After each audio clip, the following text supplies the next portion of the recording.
Can you live on £1,000 living outside of London in the UK? Can you live on £1,000? Is it possible for someone to live on £1,000 as a salary or as wages in the UK outside of London? How possible it is?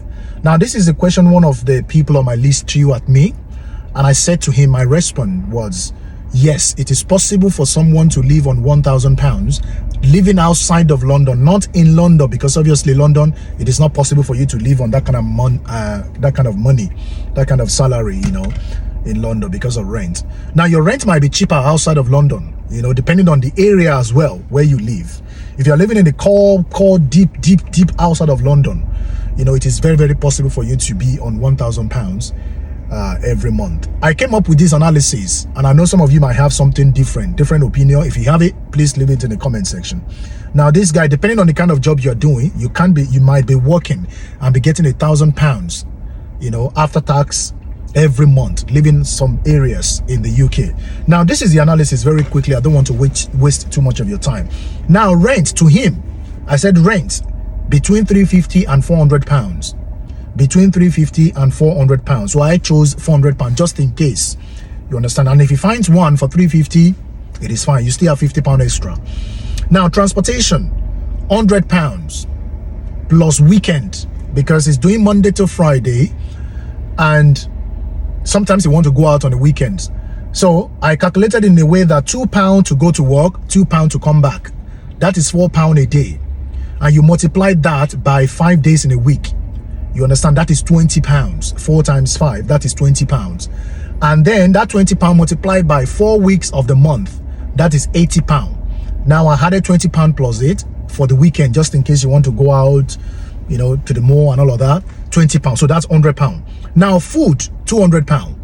Depending on how much you eat, you know, sometimes you can spend £500 on food every month.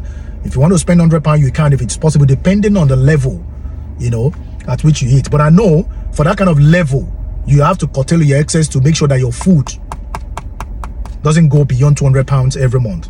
Now, miscellaneous, just in case some things happen, you know, for some circumstances that you quickly need to use money for, you put that one as £50. You understand? Toiletries, you want to buy your tissue, bathing gel, you know, different kinds of things, toothpaste and all of that. You know, I put that one, haircut as well, but at least once in a month, he has to do it. He has to go to the barbers and give and pay contribution. For that one is £40. Now, savings, which is very, very important. I have preached it on multiple occasions that no matter how much, no matter how little your salary or your wages is every month, you must try as much as possible to keep something on the side. It is very important, even if it is £20. Keep it on the side. Savings, so I put that one as £100 as savings. Now, the total, it's £890 so far. Now, if this person is interested in black tax, you understand, if you send money, give parents, you know, I put that one as £50, which obviously in most cases a lot of people would definitely want to do that.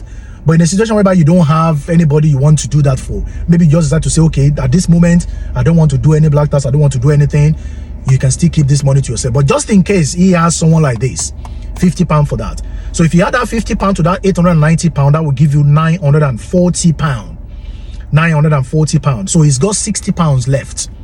£60 left from £1,000. Don't forget that there are some months he wants to buy a pair of trousers, a pair of shoes, he wants to buy a shirt, he wants to buy wristwatch, he wants to do something. Not every month, but maybe every other month or every 3 months, at least you should be able to buy, you know, a pair of shoes or a pair of trousers and things like that. So this particular £60 balance may not be consistent every month. You understand? There are some unforeseen circumstances that will definitely happen that you quickly need money. Maybe you want to do some trainings or you want to run some things, you need money. And that is where your savings will come in. That is why it is important for you to have savings. Now, if you are living in the UK, living outside of London, and you are earning this amount of money, I will advise you to buckle up, because things are becoming more expensive by day. Things you buy 50p today, you get there tomorrow is 70p. Sometimes the clothes you buy for £20 today, you get there tomorrow is £80. You understand? So Someone working in the UK outside of London and earning £1,000 need to do a lot, because I kind of believe, understand that maybe the person just arrived UK and is just trying to settle down. That is totally understandable, but don't stay too much on this kind of amount of money. This amount of money can only make you to live like that for the rest of your life if you don't spread out to your tentacles to be able to do something totally different, which can elaborate, which can lift up your earnings. It is really, really possible. But then at the end of the day, £1,000 for the moment is possible to live on it for the time being, living outside of London. If you have any contrary opinion, guys, try as much as possible to leave it in the comment section. The guy in question is already on this platform. He's going to be reading through all your comments. Please, no abusive words. If you know you don't have anything substantial to say, please stay completely off this particular one. One of the reasons why we do this is because we want people to learn. A lot of people need your advice. They need your opinion in some of the things that that they do. They need your advice on some of the things they do in the UK. Please try as much as possible to be civil. I'll see you in the next one.